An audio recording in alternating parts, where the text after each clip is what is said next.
Hi and welcome to my maths class. Today we're going to do another rider so that we can master geometry for grade 11.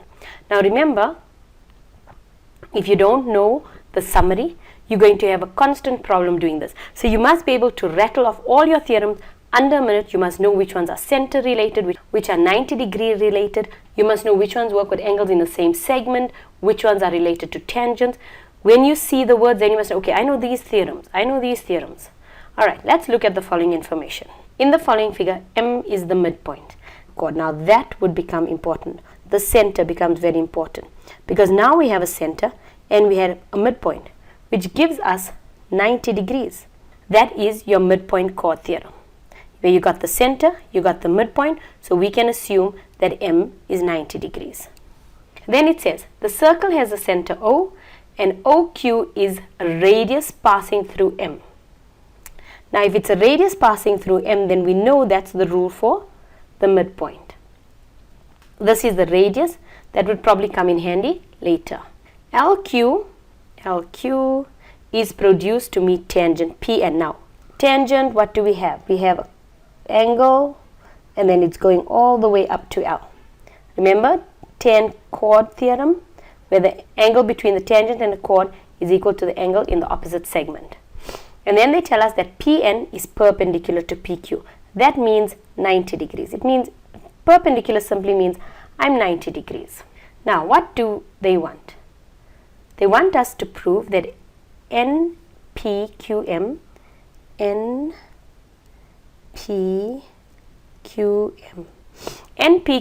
is a cyclic quad. Now what are the rules to prove a cyclic quad? There are usually two things that are very common. Exterior angle is equal to the interior opposite, or the sum of the opposite angles is equal to 180 degrees. And then sometimes angles in the same segment is also used. So let's prove that NPQM is a cyclic quad. How would we go about proving that? Now you can see here they've given us that P is 90 degrees, and I told you before, nothing for nothing. If they give you something, you are going to use it. So the fact that they told me that P is 90 degrees is going to be very handy. Here M3, so we've got that M3 is going to equal to 90 degrees. Why? We've got midpoint chord. Why is it midpoint chord? We've got the center, they told us it's a midpoint, nothing for nothing. Anything they give you, you're going to use. So we know that it is perpendicular. The radius is perpendicular to LN. That would mean M2 is also going to equal to 90 degrees. It's vertically opposite. Now if you take M2 and angle P, it's equal to 180 degrees. But that applies, the rule applies. Opposite angles of a cyclic quad equal to 180 degrees.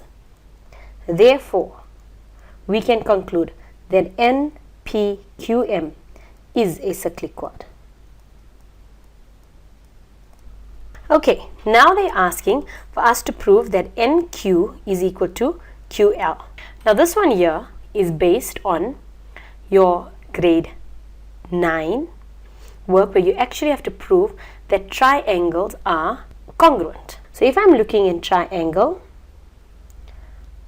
MQL and triangle MQN, right, I have that M1 is equal to M2. Now we know M2 is 90 degrees, vertically opposite. Why is M1 equal to 90 degrees? M1 is equal to 90 degrees. We can simply say adjacent supplementary,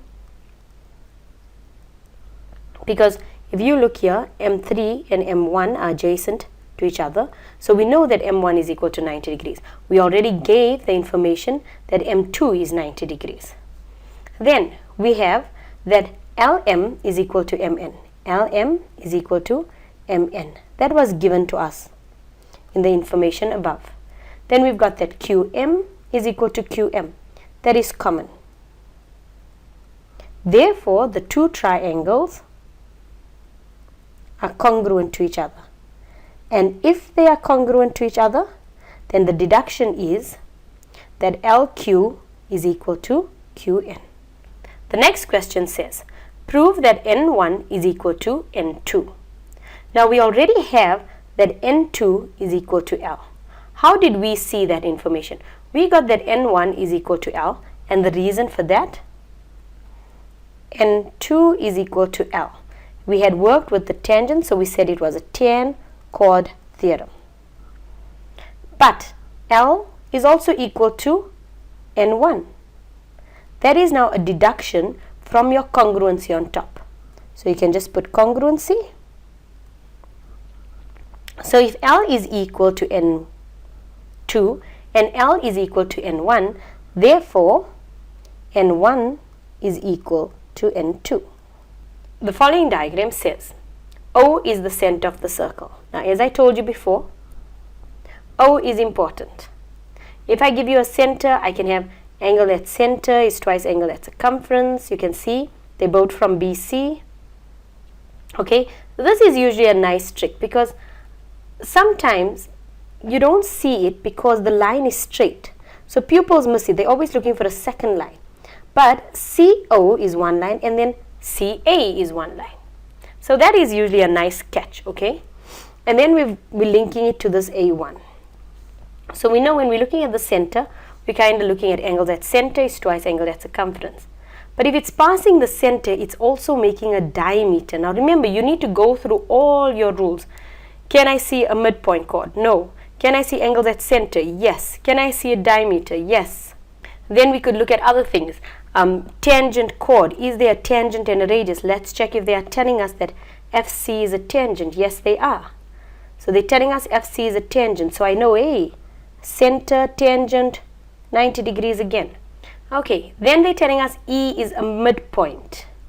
Midpoint. E is the midpoint of chord AD. Midpoint chord. That is the one theorem where it says center and then the midpoint, so it gives you 90 degrees. So we know the midpoint is also there. So now you're seeing already so many rules. As soon as they throw out words, you must see stuff on your drawing. Now let's read what they want us to prove. They want us to prove that EOCF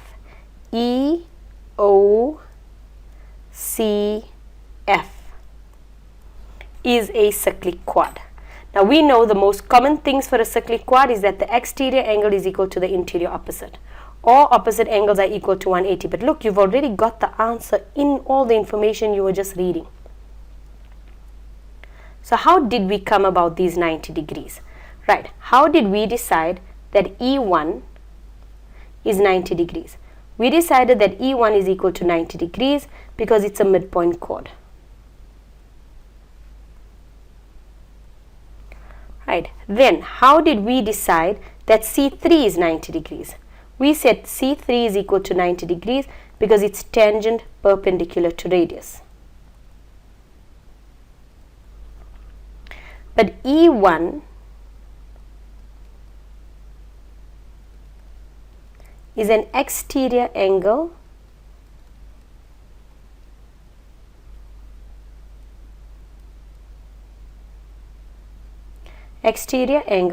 of a cyclic quad. Can you see? It's forming E1 is an exterior angle of a cyclic quad for C3. So if E1 is equal to C3, therefore EOCF is a cyclic quad. Now these theorems look easy when I'm doing it, but remember, I know my theorems. If you ask me the 9 theorems, I can just rattle it off. If you tell me which one has a center, I know. Which one is got a tangent, I know. Which one is linked to cyclic quads, I know. You have to know your 9 theorems off by hand under a minute. You must be able to rattle them off so well.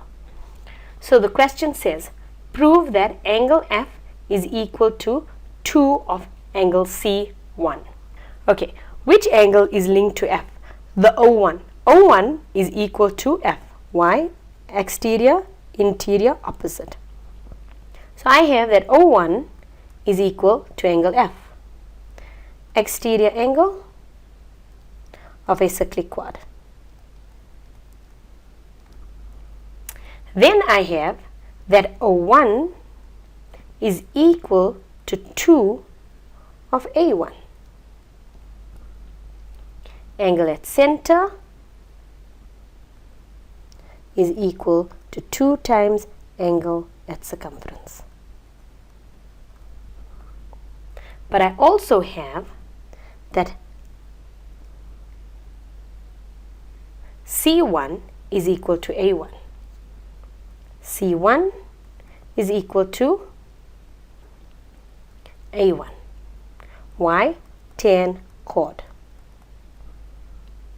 So if I want to prove that F is equal to 2 of C1, O1 is equal to 2 of A1. So O1 is also going to equal to 2 of C1 if it's equal to 2 of A1, and then O1 is equal to F. So F is going to equal to 2 of C1. And there's it. So you must know your rules again. You have to know your rules well, and everything they give you is useful. Nothing is useless. If they give you some information, you are going to use that information. Thank you for watching.